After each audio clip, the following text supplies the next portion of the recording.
Here we'll learn the chronic pathologies of bone and cartilage.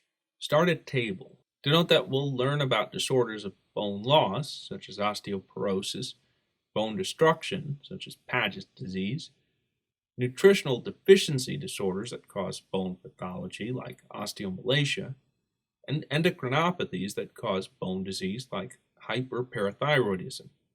We'll start with osteopenia and osteoporosis. Indicate that osteopenia refers to bone loss, whereas osteoporosis refers to bone loss where the severity is great enough to induce bone fracture. Indicate that radiographically, osteopenia refers to bone loss that's 1 to 2.5 standard deviations below the mean, whereas osteoporosis refers to bone loss that's greater than or equal to 2.5 standard deviations below the mean. Now we see images of healthy bone and osteoporotic bone, which it's easy to appreciate is quite porous. Indicate that there's a loss of trabeculae, especially the horizontal trabeculae, with thickening of the vertical trabeculae. So let's address the key causes of transformation from healthy bone to osteoporotic bone. Indicate that increased age leads to senile bone biology, meaning the biological potential of osteoblasts and the cellular response to growth factors is impaired even in the setting of normal calcium and phosphate levels. Indicate that reduced physical exercise, especially reduction in resistance training, weightlifting, leads to osteoporosis. We can think about the tremendous osteoporosis that occurs in astronauts who exist at zero gravity for extended periods of time. When it comes to osteoporosis, indicate that deficiencies in calcium and vitamin D and excess parathyroid hormone are extremely problematic.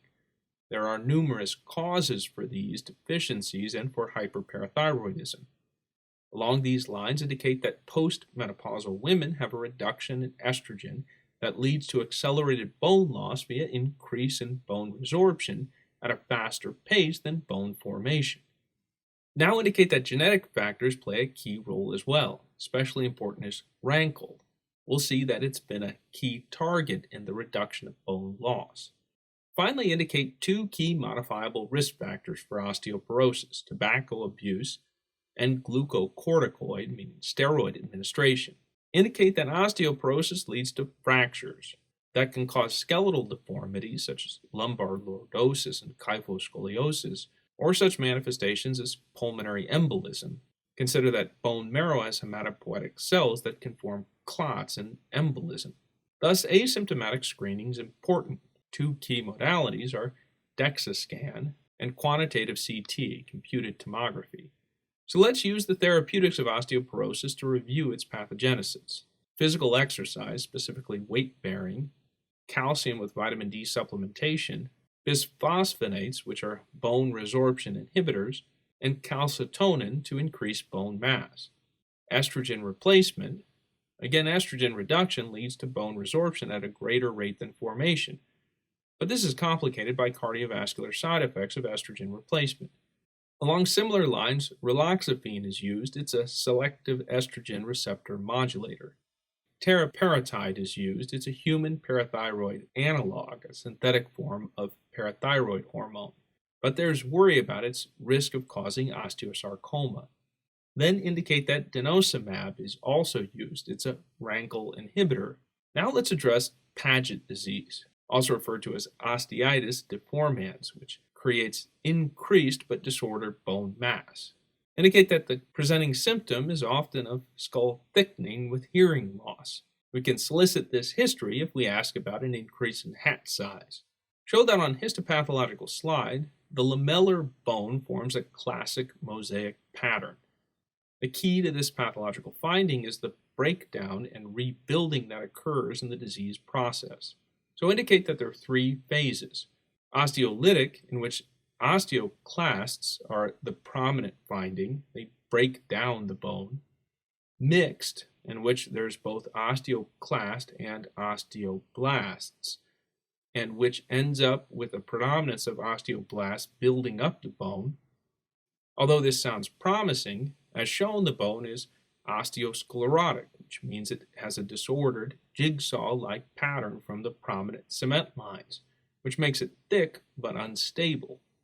indicate that notable clinical complications of Paget disease are osteosarcoma, which is rare but life-threatening, chalk stick fractures, especially in the long bones of the lower limbs, so named for its chalk stick or carrot stick snapped appearance.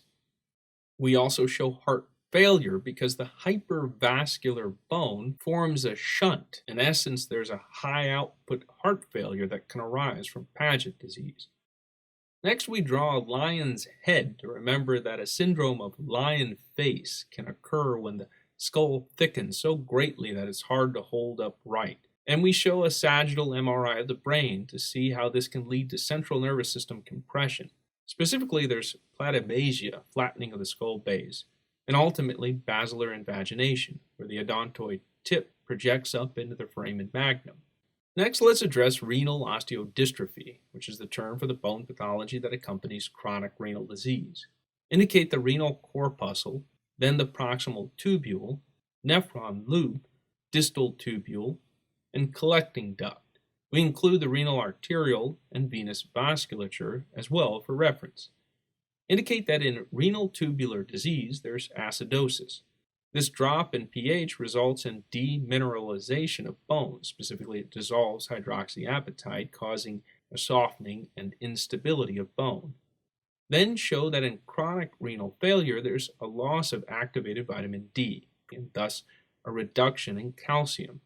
Indicate that this, in combination with hyperphosphatemia, leads to hyperparathyroidism, which we saw causes further bone destruction and bone loss. Now let's consider the difference between rickets and osteomalacia, which is its acquired bone pathology counterpart. Indicate that both are due to vitamin D deficiency, but show that in rickets there's a growth plate abnormality and the bones are bowed and short. Whereas in osteomalacia, which occurs in adults, the bones are soft from undermineralization during remodeling, which leads to fractures.